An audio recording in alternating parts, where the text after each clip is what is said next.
Welcome back to the Disney Plus Everyday Challenge, and today we have the Muppet Christmas Carol. Yes, it's in the 90s into the hundreds here in Los Angeles in September, and I'm watching Christmas movies about 3 months early. But it's all right. It didn't help me cool off, but it's a pleasant experience nonetheless whenever the Muppets are involved.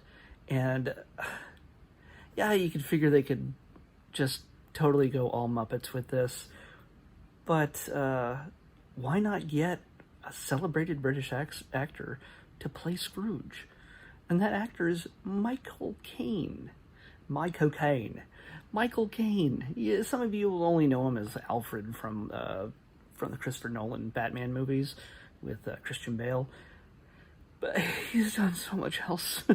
But yeah, no, he's Michael Caine is a respected actor, and he plays just a great Ebenezer Scrooge. Yes, this is Muppety. It's so very Muppety, and there's so very Muppet-type jokes and humor and everything else throughout this, but Michael Caine plays it straight the entire time. When he speaks the words of Charles Dickens. It's not like he doesn't do any modern phrasing of the words.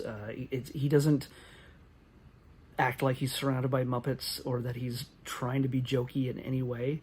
That's left up to the Muppets. And even so, the Muppets do not overpower the main point and the main structure of the story with just being, hey, we're Muppets, we're funny, we're trying, let's do jokes and slapstick. I've seen this before, I think. It was released in theaters. This is from 1992. It runs an hour and 26 minutes. It is rated G. So yeah, it's definitely family friendly and for kids and everything else. But it's the classic Charles Dickens story to a T, except with Muppet flourishes. In this case, the character of Charles Dickens is played by Gonzo. Charles Dickens is in this story rather than just the guy who wrote the story. Gonzo plays the narrator in Dickens' voice. He's accompanied by Rizzo, the rat, and Rizzo's like, he knows he's Gonzo, but he goes along with it. And the story is told when he's not conversing with Rizzo.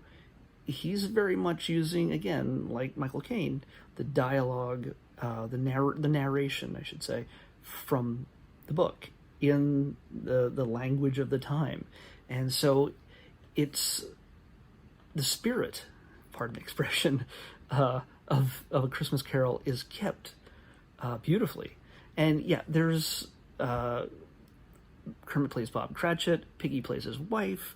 They have lots of kids. Apparently the males are frogs and the females are pigs. So now we know that their children, at least for this story anyway, are not weird green frog-pig hybrids. So there's that. We have Fozzie playing Fezziwig, one of his old friends from back in the day. We have Statler and Waldorf playing the Marley brothers, and they heckle and laugh as Statler and Waldorf do. But it's Michael Caine does not see them in a sense as Muppets, and it's fit completely within the story. It's just really well done. I'm partial to the Muppets. I love the Muppets, as I have since I was very little. I grew up on it, and maybe kids these days may not find the appeal in them. To me, this is a great way to introduce the horror science fiction story that Charles Dickens wrote about Christmas. That's essentially what this is. Christmas Carol is a horror science fiction film. It involves time travel. It involves there's some pretty scary parts. I mean, it's meant to be it's not really scary, but I mean the horrific realization of your own death in the future by a ghastly cloaked presence that doesn't speak. That's kind of creepy. The great thing about this, as we go through the three phases of the ghosts of past, present, and future, is that they're really well done. The first one, the past one, is a little like female child ghost kind of thing, which was probably the creepiest out of the three of them. But just in the way she looked, she's almost reminding me a little bit of the characters in Dark Crystal, but not elf-like. She was mostly glowy and small voiced. She showed him his past, and of course the future shows, as I said, is a ghastly cloaked figure with a skeletal hand pointing at the grave, kind of thing, taking Scrooge through his future. But my favorite character in this is the Ghost of Christmas Present, played by an exuberant, forgetful, red-bearded, life-size Muppet. One of the great things that the Jim Henson Company does is not just normal, Gonzo, Kermit, Fozzie, Piggy Muppets. They excel at doing micro and macro puppetry. When they have little mice, there's little mice in the walls singing a song or whatever, and they're this big, and they make their mouths move, and they dance, and they do all these things in scale to everything else. It's really kind of great. But when they do the macro puppetry, like the big full size, like they did with Sweetums, the big hairy monster kind of guy from the original Muppet movie, running down the road chasing after Kermit and Fozzie, wanting to hitch a ride, in this case, the Ghost of Christmas Present is that size. He is slightly bigger than human size, with a mouth that moves, hands, arms, just... it would be almost intimidating if he wasn't so friendly looking. And it just... seeing him interacting with Michael Caine in these situations, it just blows me away. I would just love to be in the presence of something like that. Like, Sweetums would blow me away. But seeing this guy, the Ghost of Christmas Present, is just so freaking cool. It's just the way they do this stuff. I'm in love with Muppets and puppetry and stuff. I'm a weirdo. But I say, you know what? Screw that. I'm happy to be a weirdo. And this is a musical also, by the way. I forgot to mention that. I don't know if the songs are original to the movie, but they seem like they would be. I looked at the credits, and there's only a few extraneous song credits. I don't know. It sounds like they would have been written especially for this movie. I don't recall ever hearing them in any other version of the Christmas Carol, and most are not musicals. But I don't know. It's the music definitely fits the whole Muppet genre. Let's just say, it's so well done on every level. It's just the music, the acting from the puppets, from Muppets. And of course, Michael Caine is always a treat because he takes it as a skilled actor from the start. And he's surrounded by talking felt, but he knocks it out of the park as truly a Christmas Carol Scrooge, regardless of the actors he's surrounded with. Oh, by the way, also, Frank Oz plays Piggy and Fozzie, and a number of other characters in this. Normally, we don't get Frank Oz back, and somebody else does the voices for those characters in other projects, because he's busy. He's a director and everything else, and he does other stuff. But, I mean, it's kind of great. I mean... We have David Getz playing Gonzo. We have Steve Whitmire doing Kermit. We have Jerry Nelson playing Tiny Tim, which is Robin. We have all the regular actors who do the voices. David Rudman is Rizzo, I think. The funny thing is, in this, the actors that are credited, Gonzo plays himself and Rizzo plays himself. So the credits tend to get a little confusing when you look at IMDb. But either way, this is a star-studded cast because you've got Frank Oz and you've got Michael Caine. So you're done right there. That's great. It's just freaking awesome. But yeah, and this is one of the few Muppet-centric movies, Muppet movies that is not Kermit-centric.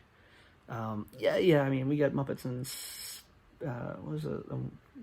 Muppets in Space. It's more Gonzo focused, but this one, this is definitely Gonzo focused. So it's a neat version of Christmas Carol, and you usually can't go wrong with Christmas Carol. Sometimes versions can get kind of slow or a little bit pretentious, maybe, but this, it moves along with the music and the characters and just the little humor asides that are taken every so often. The great thing is that, since we have Rizzo and Gonzo having their own kind of story arc through this as they follow the story and narrate it as they go, sometimes they have to get into Scrooge's home or Tiny Tim's home, or Cratchit's home, in order to, continue telling the story. They have their own little bits, but one of the great things that I really appreciate is that when they get to the Ghost of Christmas Future, the Ghost of Christmas Future, that sequence, they literally talk to you in the camera and go, look, we're stepping out of this. This is just a bit too much. And so where any humor that they would bring to it would kind of undermine the whole point of the thing, the great thing is they step out of it. And they said, we'll be back at the finale. We'll see you guys later. Just go with it. And that's just... the people who wrote this, who put this together, understand the need to not inject humor into every single scene because of the nature of the story. And this is one of the great world classics, English classics, I should really say. And it's been done to death, but the Muppets always do it right. So I appreciate it, and I love it. So if you haven't seen this version of the Christmas Carol, and you love the Muppets, even if you don't, take a shot. This is your time to watch it. Or, you're probably not going to watch it now. Wait till Christmas time, and you'll appreciate it. All right, let's check out tomorrow's episode. 107. I think we had that one already. 107...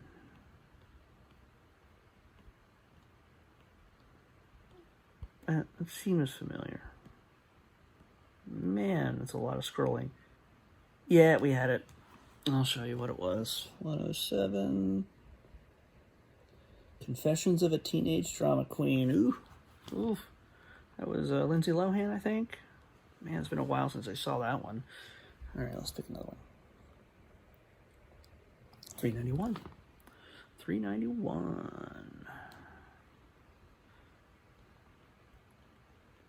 391, and we've already seen that one. It is close to the Muppets, but it's not. It is My Friends Tigger and Pooh. Oh, well. It's been a whole week, maybe, since we've seen a Tigger and Pooh story. There's so many. By the way, there's a lot of Christmas stuff on here, too. I don't know if we've... 103, back to there. We've seen so many Tigger and Poohs, and I'm surprised how many Christmas things I've watched so far on this Disney Plus Everyday Challenge. We've seen 103, too. It was Cinderella. One of the Cinderellas is like the sequel. Cinderella 2, Dreams Come True. That was like our 6th one. Man, that's old. We've been doing this for over 300 episodes now. By the way, I did a check on... I keep track of which things I've already seen. Let's check the next one. 495. I kept track of all the things that I've seen, and I marked them down. I marked down the things I've never seen before. And I've already forgotten what the number is. 495? Yes, 495. And believe it or not, out of more than 300 things, I haven't seen 255 of those things. A majority of the stuff I've never seen before. Ho! I'm pretty sure I've seen this. It's a classic. It is, honestly, It might be the first classic. Disney animated film. We're going to watch Sleeping Beauty. Holy cow. We're going to go back. So far back. Sleeping Beauty. We're going to... Hey, you know what? Tomorrow is our 10-month anniversary of the launch of Disney Plus. Will literally be 10 months. And to celebrate, I think we're going to have some surprises. That's my plan, anyway. We'll see how it goes. Keep an eye out here on the Disney Plus, the Pop Culture Geek Network channel, and the Disney Plus Everyday Challenge videos. You'll want to check tomorrow, and see if things turn up. If they don't, I'm a failure. But otherwise, until then, I'll see you tomorrow with the Sleeping Beauty on our 10-month anniversary episode number 306 on the Disney Plus Everyday Challenge. I'll see you tomorrow.